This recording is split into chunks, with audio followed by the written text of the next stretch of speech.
The trouble about stories about the market is that you've got to remember that the market's full of fantasists.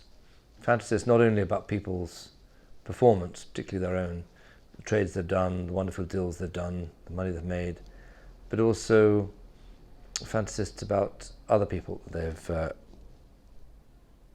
elected to be heroes or villains. However, having said that, I do remember one or two situations which, looking back now, are humorous, but then weren't. Nearly all my stories about loss-making situations. In the 87 crash, I remember seeing Euro-dollar future volatility at 50%, and I thought, that's never been so high. And sold it, and it promptly jumped to 100%. And that was a huge lesson in don't fight the market, except if it's gone up, it's usually gone there for a good reason. In the ERM ejection of sterling, we had a nod that we might be leaving that night. I covered in all our portfolios, I covered the upside in terms of gamma, technically, so that we wouldn't be hurt. But I didn't believe it. I didn't think we were going to leave. I thought the Germans would support the sterling, keep us in the market. And sure enough, the market leapt as a result of us leaving it, and I broke even as opposed to made an absolute killing. One of my great preoccupations when I was running a team of option market makers on the floors of the exchanges was how to hire people and how to get the very best people. And the most successful way of doing that was I found, look at the betting industry. They had a perfect balanced view of risk and opportunity. I stumbled across that notion that the betting industry was going to be a very fertile ground because at a test match at the Oval, and I was complaining to somebody that I didn't know where to get option traders and option market makers from, and a South African Jewish guy in the row in front of me stood up and said, I've just come over from South Africa. I no longer want to bring my children up in such a regime.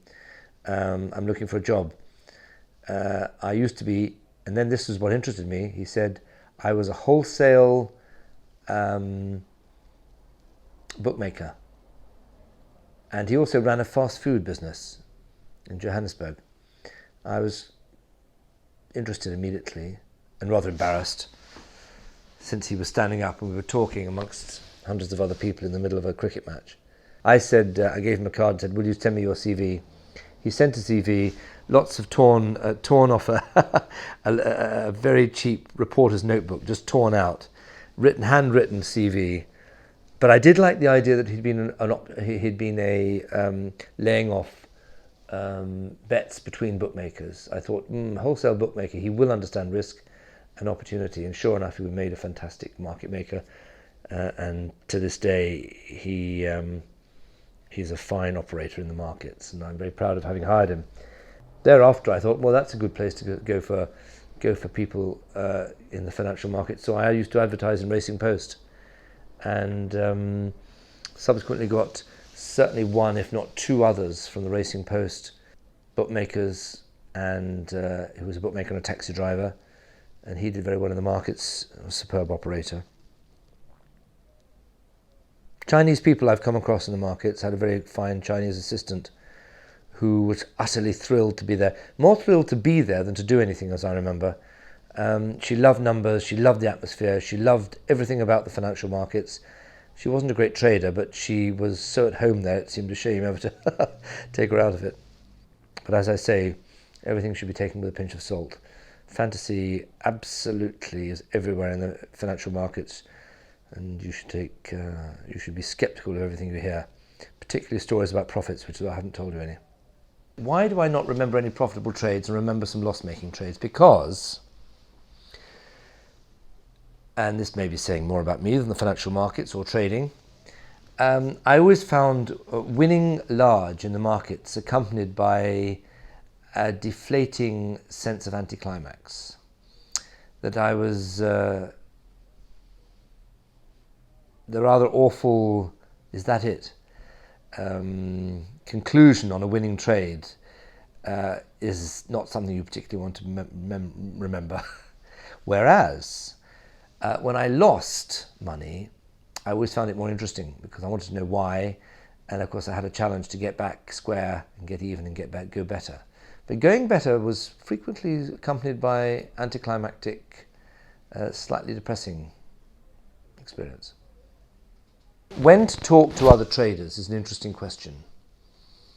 It's a very interesting question. I think one should be predatory on other traders rather than collegiate, with some very few exceptions. But I have found talking to other traders, even colleagues, more useful from a cold-hearted point of view rather than seeking sympathy or trying to seek information. Well, let me rephrase that. I've found talking to colleagues and other traders much more interesting from a remote perspective rather than a collegiate perspective or shared misery. I think the trader's first duty is to his balance sheet, his P&L.